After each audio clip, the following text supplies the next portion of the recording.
Good morning everyone. আমি কুহিলি কেসিপিআর ব্লগে তোমাদের অনেক অনেক ওয়েলকাম জানিয়ে আমি আজকের ব্লগটা শুরু করলাম। তো দেখো কালকে রাতে আমাদের এখানে কীরকম বৃষ্টি হয়েছে, ভীষণ ঝড় বৃষ্টি হয়েছে। চারিপাশটা দেখে তোমরা বুঝতেই পারছো, চারিদিকে পাতা পড়ে আছে। তো উঠোনের কি অবস্থা, আমরা তো ঘরের ভিতরে ছিলাম তো বুঝতে পারিনি যে উঠোনের গাছপালা সকালবেলায় উঠে দেখলাম যে এরকম অবস্থা।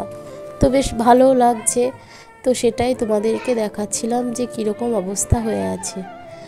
তো চলো আজকের ব্লগটা দেখো। সকাল সকাল আর ব্রাশ করাটা তোমাদের সাথে শেয়ার করা হয়নি, একবারে চা মুড়ি খেয়ে নিচ্ছি, তো সেটাই তোমাদেরকে নিয়ে দেখাচ্ছিলাম। তো আমি এখন চলে আসলাম আমাদের কলপাড়ে। তো দেখো কত বাসন রাখা আছে। তো মা ওদিকে ঘর মুছছিল, তো আমি ভাবলাম যে বসে থেকে লাভ নেই, এদিকে বাসনগুলো আমি ধুয়ে দিই। তো আমারও ব্লগ ভিডিও শ্যুট করা হয়ে যাবে, যেহেতু তোমাদের সাথে অনেক দিন হলো ব্লগ ভিডিও শেয়ার করাই হয় না। তো প্রতিদিন চেষ্টা করি তোমাদের সাথে ভিডিও শেয়ার করার, কিন্তু কিছু কারণে হয়ে ওঠে না। তাও আমি ডেলি একটা করে শর্টস দেওয়ার চেষ্টা করি। তোমরা যদি আমার চ্যানেলটা ফলো করো তাহলে তোমরা জানো যে প্রত্যেক দিন আমি একটা করে শর্টস দিই, কিন্তু বড় ভিডিও না পোস্ট করা সম্ভব হয় না রোজ রোজ। তো এবার থেকে প্রত্যেক দিন চেষ্টা করব বড় ভিডিও পোস্ট করার জন্য।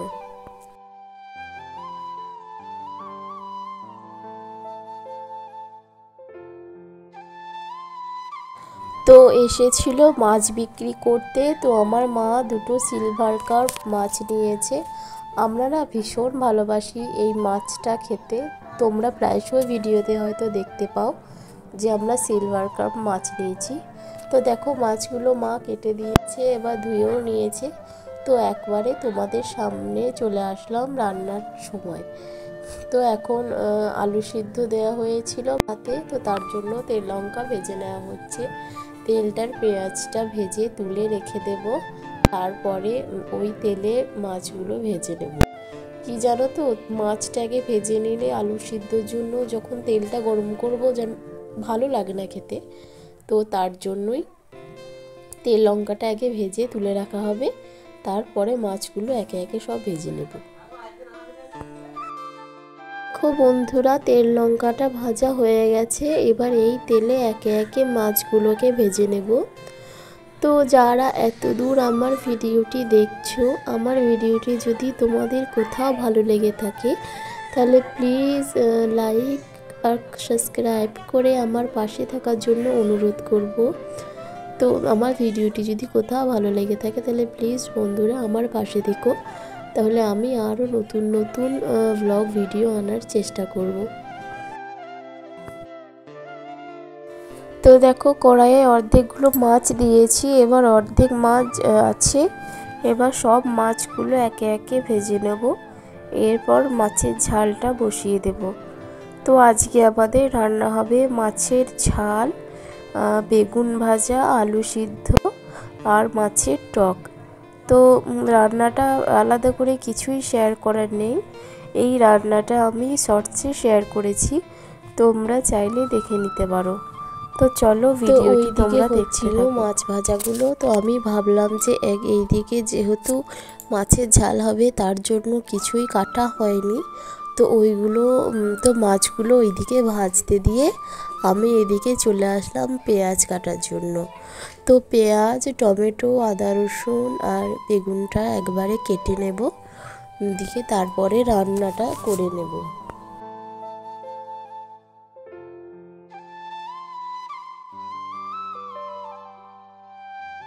তো দেখো বন্ধুরা আমার কাটাকুটি কমপ্লিট, তো এবারে চলে আসলাম রান্নার কাছে। তো বেগুনগুলো প্রথমে ভেজে নেব, তো তার জন্য বেগুনে ভালোভাবে নুন হলুদ মাখিয়ে নিচ্ছি। নুন হলুদ ভালো করে না মাখালে বেগুনের ভেতরে নুন ঢুকতে চায় না।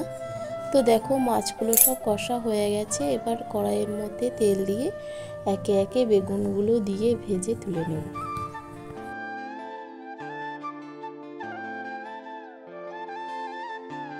তো দেখো বন্ধুরা বেগুনগুলোকে ভেজে তুলে রাখার পর মাছের ঝালটা বসানোর জন্য পেঁয়াজগুলো তেলে ভেজে নিচ্ছি। এরপর পেঁয়াজগুলোকে তেলে ভেজে নিয়ে পেঁয়াজের মধ্যে নুন হলুদ দিয়ে ভালোভাবে নেড়ে ওগুলোকে ভালোভাবে ভেজে ওর মধ্যে মশলা দিয়ে পাক করে জল ঢেলে দিয়ে মাছগুলো, ঝোলটা যখন ফুটে আসবে তখন মাছগুলোর মধ্যে দিয়ে ফুটিয়ে গ্রেভি করে নামিয়ে নিলেই রেডি আমাদের মাছের ঝোল। তো এরপর লাস্ট রান্না করে নেব টক। আমাদের বাড়িতে সবাই টক খায়। টক একদিন যদি না হয় তাহলে আমাদের চলেই না। রোজ আমাদের বাড়িতে টক হয়ই হয়। সে তুমি মাছের টকই বলো আর নিরামিষ টকই বলো, 2 রকমই টক আমাদের বাড়িতে প্রত্যেকটা দিন হয়। তো বলতে পারো আমাদের বাড়ি প্রত্যেক দিন কেউ টক না হলে ভাতই খাবে না। তো টক রান্না করা কি আর শেয়ার করব, এটা তো দেখানোর মতো ও কোনো কিছুই নয়। তো চলো আমি আর দেখাচ্ছি না ভালো করে, তো টকটা করে নেব। এরপর তো এই ভিডিওটা দেখছো তার পরের দিন সকালবেলা। তো মা গিয়েছিল বাজারে, তো মা এনেছিল অনেক সবজি, তো তাই আমি তোমাদেরকে সেটাই দেখাচ্ছিলাম। তো সবজিগুলো এবার আমি সব একে একে সবজির জায়গায় তুলে রেখে দেব। আলুটা আলুর জায়গায়, পেঁয়াজটা পেঁয়াজের জায়গায়, টমেটোটা টমেটোর জায়গায়, তো এইভাবে সব আলাদা আলাদা করে রেখে দেব সবজিগুলোকে। তো দেখো সবজিগুলো সব আমার রাখা হয়ে গেছে। তো এই ভিডিওটি দেখছো, তোমাদের সাথে আমি একটা কথা শেয়ার করছিলাম। তো কোনো কারণে আমাকে ভয়েসটা কেটে দিতে হয়েছে, জানি না কিসের জন্য। সাইডে গান বাজছিল, তো তার জন্য কপিরাইট এসে যেতে পারে। তো তার জন্য আমি ভয়েসটাকে কেটে দিয়েছি। তো তোমাদের সাথে আমি আমাদের এখন চিলেকোঠায় দাঁড়িয়ে তোমাদের সাথে কথা বলছিলাম। তো তোমাদের সাথে এটা শেয়ার করছিলাম যে আমার এক কাকিমা আছে, তাদের বাড়িতে একটা পুকুর আছে, তো যেখানে প্রচুর পরিমাণে গুগলি হয়েছে। তো গুগলি খেতে ভীষণ ভালো লাগে। তো সেখানেই যাচ্ছি গুগলি আনতে। তো যদি সম্ভব হয় তাহলে ভিডিও করব, আর যদি সম্ভব না হয় তাহলে ভিডিও করব না। আসলে সবাই তো ক্যামেরার সামনে আসতে কমফর্টেবল না, তাই না? তো যদি সম্ভব হয় তাহলে আমি তোমাদেরকে ভিডিও করে দেখাবো। তো দেখো কাকিমার বাড়ি চলে এসেছি। এবার পুকুরে নামবো। তাল পাতা দেওয়া ছিল, তার মধ্যে গুগলিগুলো লেগে থাকে। তো তাল পাতাটা তুলবো, তুলে ওর মধ্যেই থাকবে। ওই দেখো দেখতে পাচ্ছ নাকি জানি না। তো তারপরে কোনো ভিডিও শ্যুট করা হয়নি, কারণ গুগলি রান্না বান্না এগুলো আমি দেখাতে চাই না, সবাই ভালো পায় না। তো রাত্রেবেলায় বাবা এনেছিল চিকেন, তো সেটাই এখন রান্না হবে। তো ভাবলাম যে তোমাদের সাথে রেসিপিটা একবার শেয়ার করি।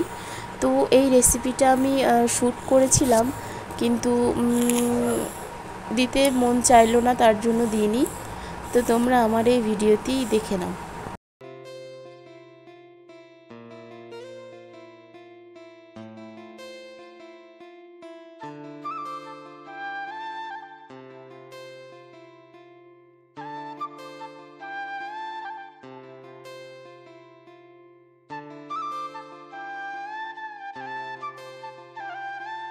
তো পেঁয়াজগুলোকে বাদামি করে ভেজে নিয়ে ওর মধ্যে পরিমাণ মতো নুন দিয়ে দিয়েছি।